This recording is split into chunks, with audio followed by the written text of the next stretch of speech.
The sun dipped below the horizon like a coin slipping into a slot, casting elongated shadows across the rolling countryside, where robots moved like spectral figures, tending the fields in a future where technology brushed fingers with the simple rural life.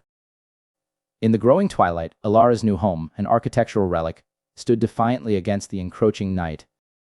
Inside, Alara Jennings, a woman of striking contrasts with sharp intellect evident in her keen, stormy eyes, unpacked a box marked miscellany. Her family had moved from the pulsating heart of the city to this remote stretch of green and gold to calm the tempest in her mind, a decision met with her quiet resentment. Panic attacks, like unseen wolves, had chased her from the life she knew, a life now replaced by stillness, and yet an inexplicable feeling of being watched. Her fingers brushed an old, hardcover book with no title on the spine, an item she didn't remember packing.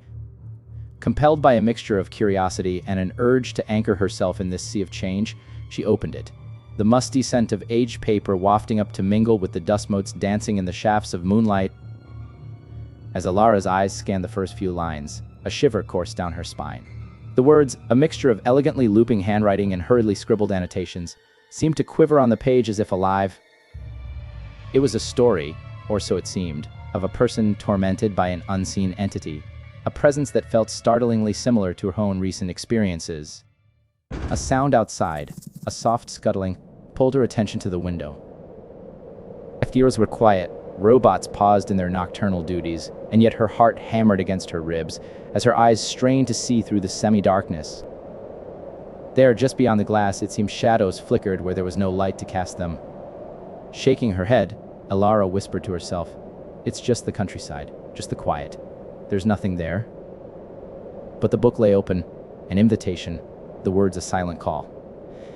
As she continued to read, the sensation of being observed grew more potent, a pressure at the back of her neck, a prickle on her skin. The narrative twisted, eerily mirroring her thoughts, blurring lines between the protagonist's fears and her own. Outside, in a place unseen, there was a rustle, a soft mechanical whir, and then silence. One of the field-tending robots, its sensors blinking a faint red, had stopped mid-task, its electronic brain registering an error it couldn't define before it powered down, left motionless among the crops. Within the old house, Alara turned a page, unaware of the machine's failure, caught in the web of a story that seemed penned with ink from her own psyche. She was not alone, the book whispered, the line between reader and protagonist fraying with each word, each heartbeat, each shadow that moved in tandem with the dipping temperature of nightfall. Alara, feeling a presence so tangible that she spun around, words tumbling from her lips in a voice made hoarse by fear. "Who's there?" But there was only silence, a silence that seemed to echo with a low, rhythmic breathing not her own, and the quiet, almost imperceptible sound of something, watching. Between lines, Alara awoke to the sterile light of morning streaming through the window, the previous night's terror feeling like the remnants of a bad dream clinging to the edges of her waking mind. She blinked, her room coming into focus, a stark contrast to the dim contours she'd surveyed under the moon's pale watch. Yet, the book on her nightstand, innocuous in the daylight, served as a silent reminder of the fear that had gripped her.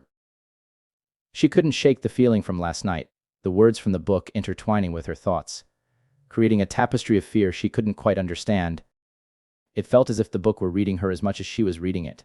Her first day in this countryside was supposed to be the herald of her new beginning, not a continuation of her inner turmoil. Pushing away her lingering dread, Alara ventured downstairs, where her parents were immersed in a hushed conversation, a scene so typical it grounded her. However, their talk died upon her entry, replaced by smiles that didn't quite meet their eyes. "Morning, sweetie," her mother greeted, the normalcy in her voice almost jarring. "Morning," Alara replied, attempting a smile, deciding against mentioning the night's events. As she nibbled on toast, her father chatted about heading into town for supplies and inviting her along. "Might do you good, Lara. Get to know the place, the people," Alara agreed. Curiosity about her new surroundings overshadowed her unease. Plus, she thought, getting out might help dispel the heavy atmosphere clinging to her since last night.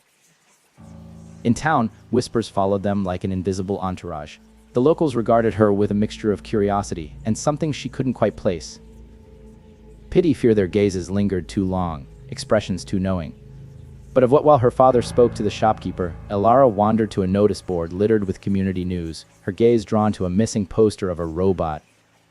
Model RX-4. It was one of the units she'd seen tending their fields. She frowned. Were they prone to wandering off? As they headed home, her father broke the silence. They're just wary of newcomers, is all. They'll warm up to us. Elara nodded, though the seed of unease had taken root in her gut. Something was amiss, not just with the whispering townsfolk, but within her. The book's narrative, the sensation of being watched, it was all just too bizarre, too personal. Back home, she found herself drawn to the book again, as if it called to her, an old friend with a familiar voice in a house still filled with strangers. The afternoon light bathed her room in a golden hue, the fear from the night before feeling distant, foolish even. Settling down, Elara turned to the page she'd left off, her heart a calm rhythm in her chest. Yet, with each line she read, the air around her seemed to grow denser, the boundaries between herself and the book's protagonist blurring further, making it harder to differentiate her thoughts from the printed words. As the shadows of the evening began their creep, and the first of the field robot's lights blinked on in the distance, Elara felt it again. That unsettling sensation of eyes on her, reading over her shoulder, breathing down her neck. The room grew colder, the light dimmer, as though something were siphoning the warmth and life around her. It was then that she understood. The fear, the connection, the reality of her situation.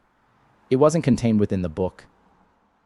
It was between the lines, in the space where her world and the one on the pages met.